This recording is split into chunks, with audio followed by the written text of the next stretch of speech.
All right. Good morning, everybody. This is the All About Nothing podcast kind of daily show. It is a Thursday morning. I am Barrett Gruber, host of the All About Nothing podcast with Zach King. You can find me on all of social media at I stumbled through that one. I can't remember my name. At Barrett Gruber across all social media. This is the All About Nothing podcast. We are found across social media, but our names are a little different across some of the social medias. So if you could just go to our website and follow us across social media. There are links on our website, or you can find us on Linktree at the All About Nothing podcast. Normally Bill Kilmer would be here with me, but he is tending. He's resting at this point, I assume. He is as we talked about on the show Tuesday morning. His wife was undergoing a little bit of surgery, and I did get an update from him last night that she is fine, that she is resting, she is well, she's in recovery, and hopefully I'll hear good news today that he has been able to take her home. But they are in Charlotte, not Greenwood, this weekend, and it'd be a little awkward for him to join and do a podcast from a recovery room, is my assumption.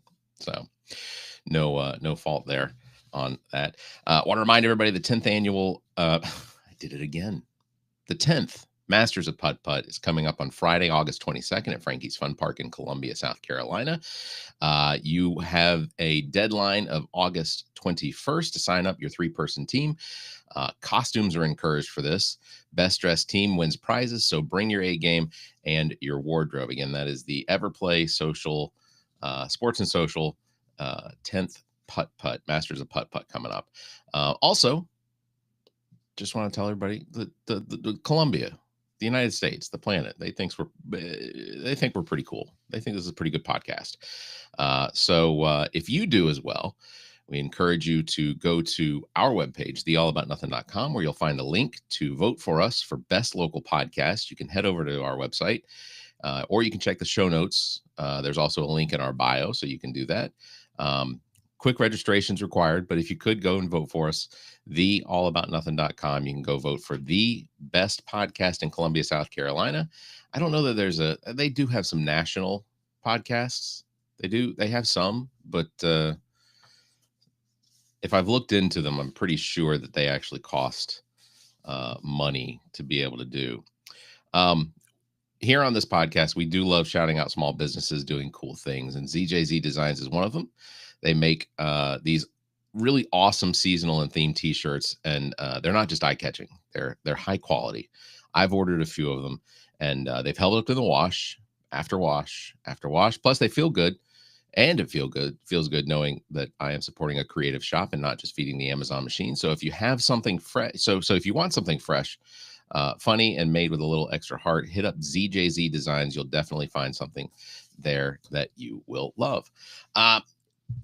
Had an interesting experience, a very good experience yesterday.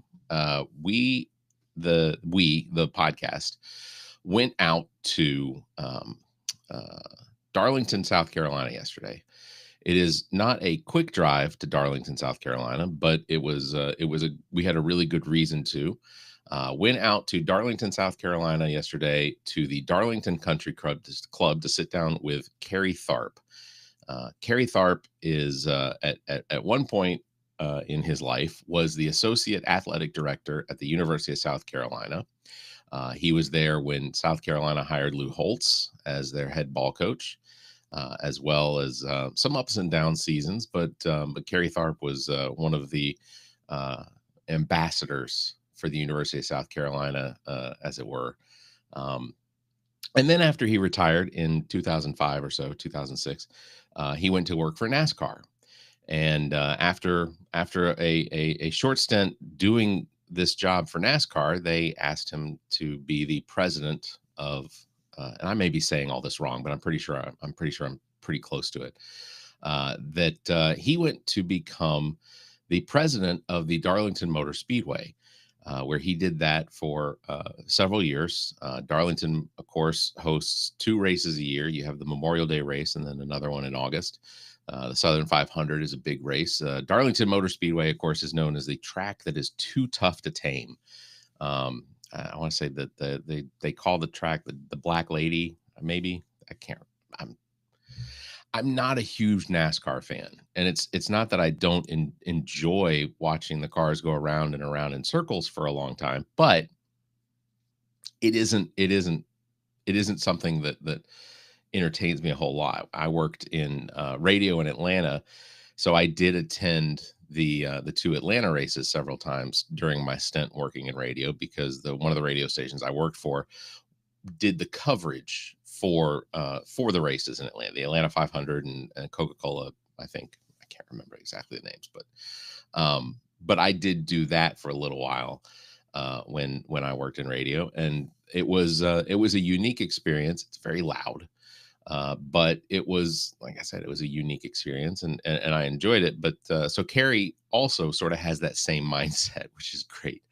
So he went to work for NASCAR, and then he went to become the president of Darlington Motor Speedway for a while, and just an interesting story. But our point in going to the Darlington Country Club yesterday wasn't necessarily to sit down and just let Kerry talk about his experiences in his life. The whole reason that we went there was to celebrate or to help kick off the beginning of what is going to be a months and months long events for the Darlington Country Club, which is that they are going to be celebrating their 100th anniversary, their centennial celebration, starting off with they have a bunch of tournaments that they're going to be doing.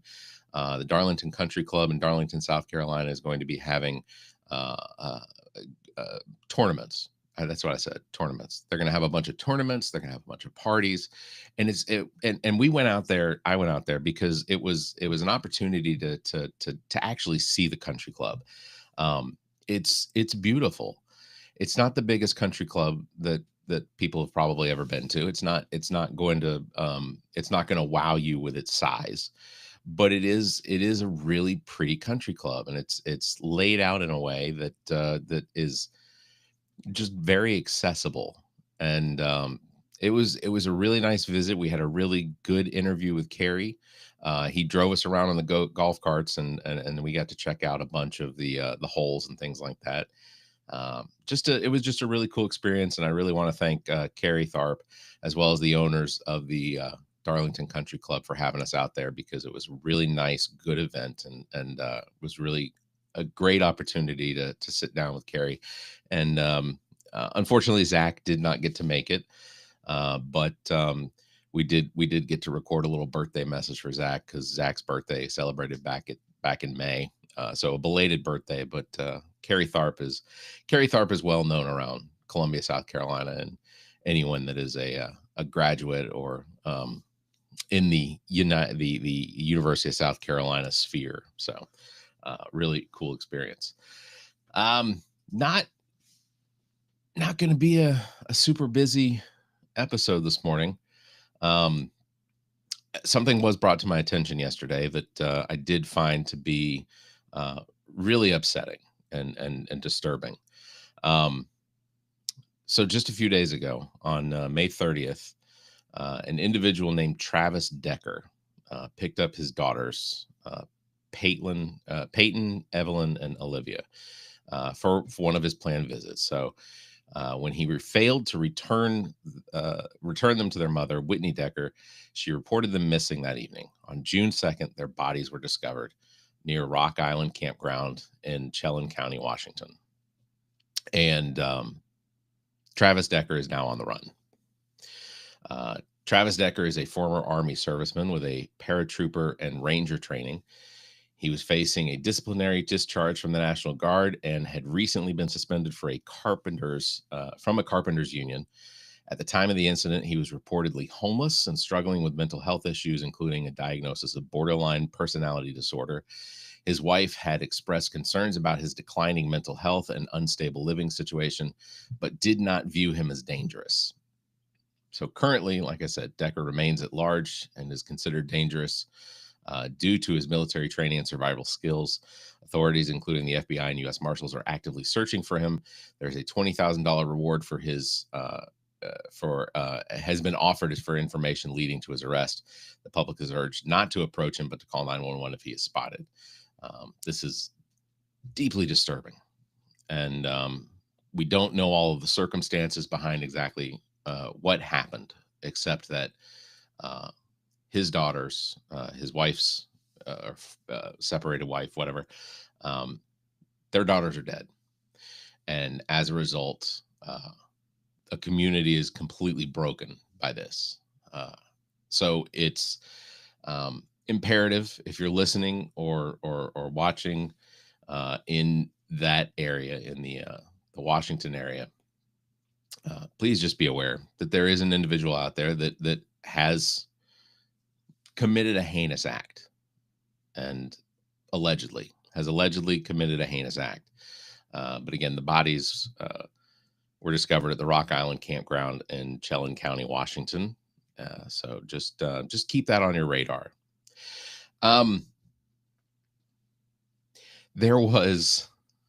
this week has been full of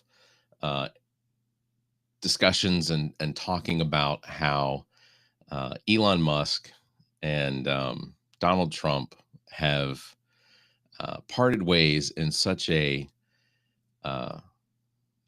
what I can describe as one of the funniest breakups I think I've seen and heard of in a long time.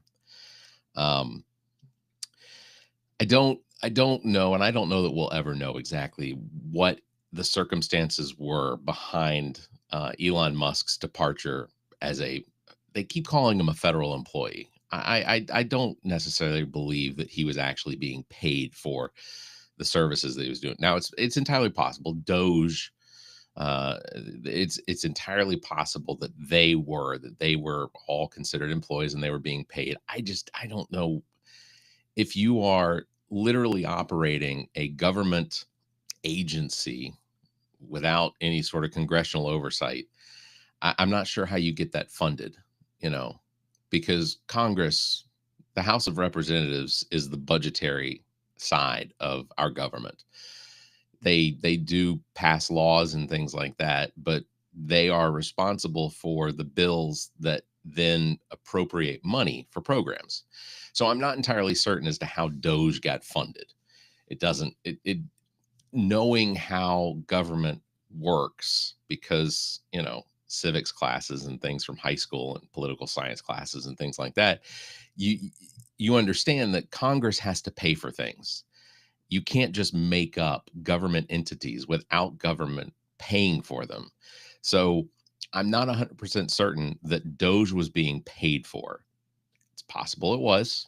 It was possible that the president found some way of appropriating money out of his budget of sorts. I don't know. I don't know how that works because it's not normal. So, what this breakup that has occurred is really interesting because basically you have two billionaires. One of them that's almost, a galactic billionaire, and then one that's sort of a pity, a pity, a pitial. I'm saying a word I don't even think I exist. But then you have Donald Trump, who is, while a billionaire, a minor billionaire, compared to Elon Musk and his 300 and something billion and Donald Trump's 4. So there was always going to be a difficult relationship between Donald Trump and Elon Musk, because Donald Trump is full of nothing but pride, and Elon Musk is just sort of. I mean, I don't want to say he's not intelligent. I think he is intelligent. I do. I think that he is intelligent. I think that he is business savvy in a way that Donald Trump isn't, and maybe that's the difference between real estate and technology. It's entirely possible that could just be the big difference.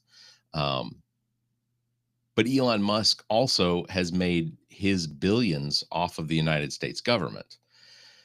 Almost everything he has done, he has made, at least in the last 15 years, has been mostly off of the United States government, because the United States government has funded SpaceX. They have funded the Neuralink. They've done a lot of for that. Subsidies to Tesla.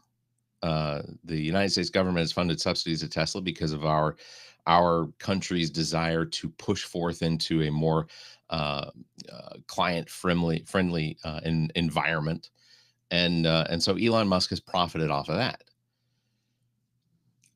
It is it's interesting to see Donald Trump and Elon Musk going back and forth at each other, because I wouldn't think that Elon Musk would care. Like, Elon Musk is such a rich billionaire that he operates at this extremely high level. So I can't imagine that Elon Musk, if it were me, I would not care what the president of the United States thought of the things that I said. And we've also had presidents prior to Donald Trump that have not cared what celebrities have said about them. Um, because when you're the president of the United States, you sort of operate above that. But we don't have a president like that anymore. We don't have a president that operates above this threshold of pride, or that or below that threshold of responsibility to the job, to the office. We now have a president that reacts negatively to reporters asking questions that aren't necessarily designed to upset him, but he takes everything very offensively. Point of example is this taco thing, where the stock traders in the New York Stock Exchange have determined that they can, or have basically instituted what they call the taco trade. And that is because Trump always chickens out, they can catch these stocks on the bounce. So if Donald Trump comes out and he says, I'm going to institute an infinite tariff on China, it's going to affect the stock market negatively. And that negative impact on the stock market means that it's going to drive the price of a lot of stocks down. And these stock traders have figured out that because they know that Donald Trump is going to chicken out on the tariff that he is threatening to impose, they figured out they can catch these stocks on the bounce. And then he pulls out of the tariff, and they reap the benefits of a stock now that jumps up in price, and they can sell again, and just wait for the next round. So they buy low and they sell high, and then they buy low and they sell high, which is fundamentally that's how people want to work in the stock market. They want to buy low, sell high. And it's hilarious that one reporter asked Donald Trump about something that his staff should have absolutely warned him was going on, and they didn't. I think that is probably one of the funniest parts about this whole thing, is the fact that Donald Trump's staff does not prepare him. Okay, I don't believe they prepare him. I don't believe they prepare him for these situations. And the reason I don't think they do is because his reaction. Like, if he was going to get mad about that, what they should have done was prepared him beforehand, allowed him to get mad about it. The likelihood is there was going to be a question asked during a briefing, which Donald Trump loves holding briefings. Either he's sitting behind the desk or he's standing behind the podium. But they should, if they had prepared him for that, then the likelihood is that he would have gotten that out of his system before going in front of the reporters. Reporter asked him about this Trump always chickens out trade tactic. And he reacted very negatively. He reacted exactly the way that I would think Donald Trump would react.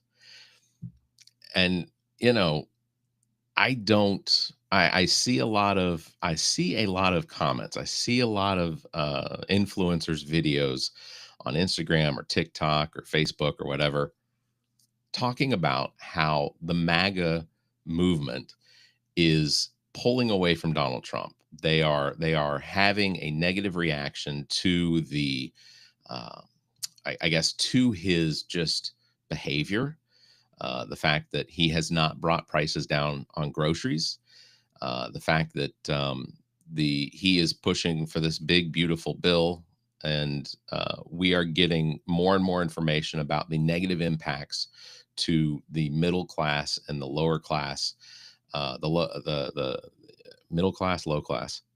Seems weird as defining it that way, but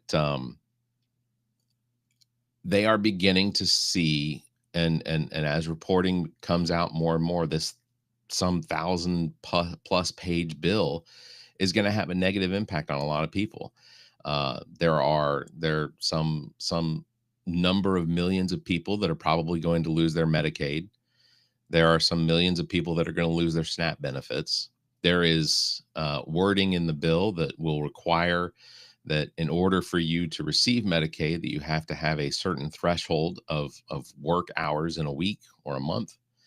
Um, this bill is a huge tax cut to the rich, and the fact that the Republican Party has convinced the poor and the middle class that tax cuts to the rich are good for the poor and the middle class is still dumbfounding to me. The rich don't care about you for the most part. I mean, I- the rich don't care about me in the grand scheme of things. They don't, and it's it's just it's interesting that they have been able to convince such a large swath of the public that giving a group of people that have found success, because not everyone who's rich is evil. It's not a that's ridiculous. They're not all Dr. Evil. They're not all, some Bond villain. I mean, Elon Musk is close. And I'm not saying that he's an evil person. I'm not saying that he is hell bent on reducing the planet to ashes if he doesn't get his billions. But Elon Musk certainly looks like several of the Bond villains.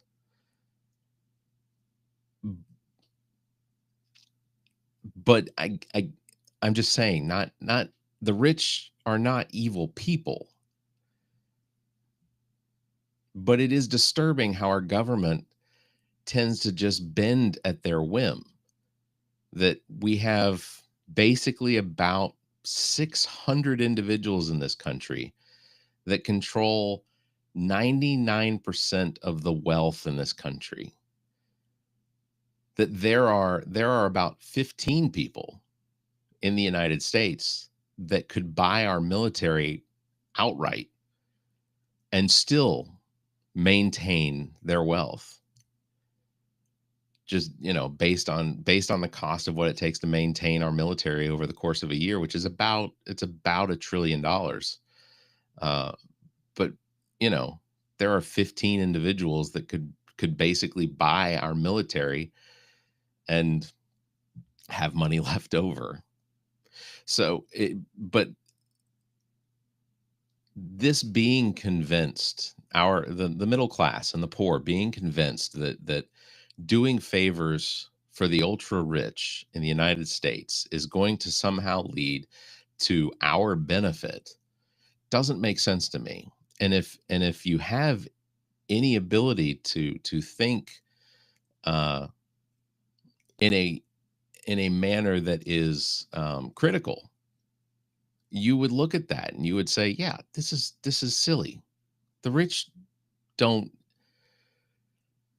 don't trickle their wealth down to us. I mean, a company that does well is going to hire people, sure. And I don't have an issue with subsidies for companies that are doing things that benefit the country and that in turn benefit the people of the United States. So subsidies to companies don't bother me if they're providing a service that is going to uh, if they're providing a service that is going to benefit the United States, technology, medical, those are things that I think benefit the United States and potentially the world. But it's being convinced and having such a huge group of individuals that when Donald Trump says he's going to lower price of gas, he's going to lower the price of groceries, he's going to cap prescription prices. That was a big thing he did several weeks ago. He had this huge announcement that he was going to sign an executive order that was going to force prescription drug companies in the United States to lower their drug prescription prices here in the United States and raise them around the world to basically even out the playing field as far as what we pay in the United States and what they pay in other parts of the world. I just recently reordered many of my, several of the prescriptions I have, heart, blood pressure medication. I'm on Ozempic. I don't care. But anyway, those haven't changed. Like, I already ordered them and they're the exact same price I was paying before Donald Trump was president. So his executive order, which he said was going to occur immediately, did not happen. Those prices are still controlled by the pharmaceutical companies, which are still controlled by the insurance companies. We literally have pharmaceutical companies and insurance companies that either are owned by the insurance company or they have such a vested interest in keeping the prices where they are, which again, it's profit. But it's absurd to me that when these announcements come out and the obvious effect is that they don't have an effect. It's crazy to me that we still look at these and we go, not we, but there are such a large swath of supporters of Donald Trump that look at that stuff and they go, yeah, well, he said he's going to bring the price of drugs down, and then he doesn't. But they give him a pass on that. He says he's going to bring down the price of groceries, and then they doesn't, and he gets another pass. I'm not saying Joe Biden was perfect, and I'm not saying that he wasn't in his the most ideal mind set, not mindset, but I guess status. He obviously was declining. He 82 years old. That is past what is the normal. 82 years old is longer, is a longer life than the life expectancy of white males in the United States. I don't know what it is. It's maybe 74, 75, 76, something like that. But regardless, he is older than the life expectancy of white males in the United States. So obviously there is going to be some decline mentally. Is it as much as what Jake Tapper's book says it is? I don't know. I don't know Joe Biden. You don't know Joe Biden. So to make this assessment that he was so bad off, that the country was at the breaking point of just pure and utter destruction, is ridiculous. Because look, it didn't happen. We had an economy that was envied around the world. We came out of the COVID pandemic faster economically than anyone else. Did we hold kids out of school for a little longer than we should have? Yeah, 100%. Did we have to react the way we did with everyone being forced to wear masks to go places? Maybe. But what harm did it really cause? Who was really hurt by having to wear a mask? So you look at those things and you say, but see, here's the other thing. The mask being instituted wasn't under Joe Biden. That was under Donald Trump. So to have these crazy reactions to these mandates, you have to understand basically the last 10 months of Donald Trump's presidency, was 9 months, was under COVID. So all of these restrictions occurred under Donald Trump. And the reaction that people have to saying that, that Joe Biden was forcing people to stay home, that he was forcing people to have to wear masks if they went out, to forcing businesses to keep or pay for employees to be at home, which, by the way, the government was subsidizing a lot of that. They had the PPP loans, which, if as long as those PPP loans were used to pay for people's paychecks, then they got to continue. They got to move that loan into a grant. Now, investigations since then, under the Donald Trump administration, there are investigations going on that are finding that there were employers that didn't need the PPP loans that were then turned in grants, but they're doing investigations into it. So I don't know if that was part of Doge, but I think it's a significantly good thing to investigate companies that were able to stay open during COVID, that COVID didn't really have an impact, that they were able to move their employees to extra office outside of the office, but they still took advantage of these, loans. I worked for a company that took $1.5 million on the first loan, and it got converted according to the PPP loan webpage from the government. It got converted into a grant, but COVID didn't really affect the production part of our company. So who knows? Maybe they're under investigation. It's just it's so odd to me to not be able to see what is obvious right in front of them, to see the evidence of what the Trump administration does. And uh, perfect example, and I'll wrap it up on this, but perfect example is, obviously the stock market has had some severe ups and downs lately. And when asked, Donald Trump said that the good economy is a result of him. When the stock market is up, it's a result of him. When the stock market is down, it is a result of Joe Biden, who also this week, Donald Trump reshared a post from someone saying that Joe Biden had been executed and had been replaced with a robot clone. Now, robots and clones are two different things. I am not aware that our technology has become so advanced that we can replicate people in an instant. That seems ridiculous and absurd. And I've seen the Tesla robots. They're barely humanoid. So I don't know.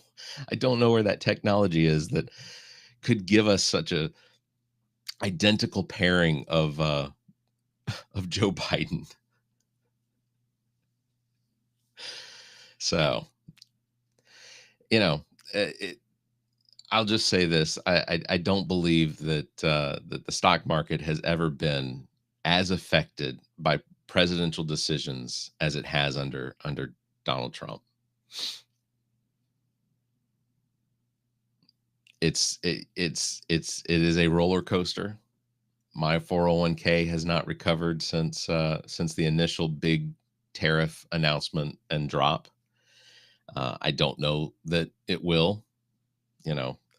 Basically, it's a roller coaster, and it's one of those things just to be concerned about a little.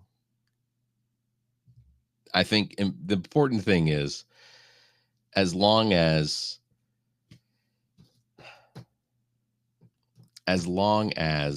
you just have an open mind, because I say this often enough.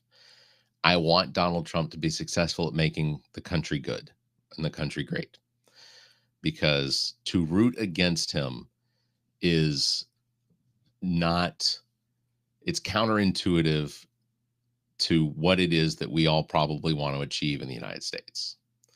So it is better to hope for good than to root for bad. And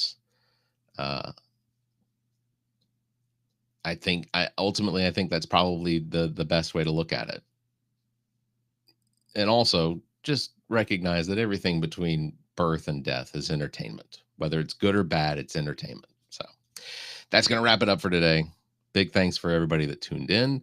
Thank you for watching. Please subscribe to the show. You can find links to all of our social media on our webpage at theallaboutnothing.com.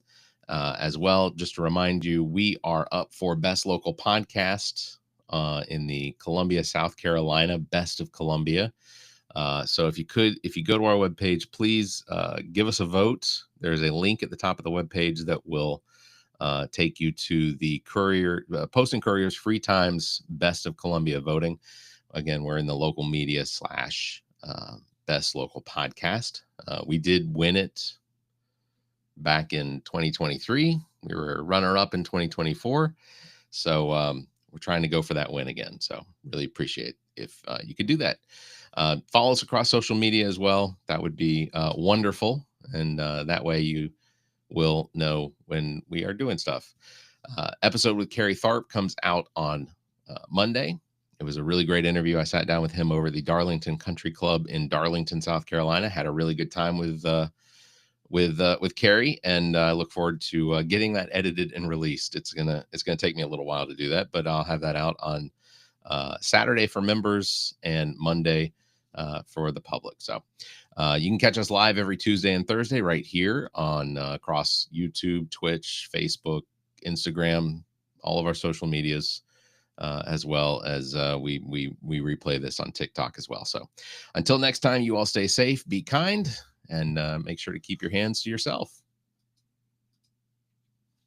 Thanks, everybody.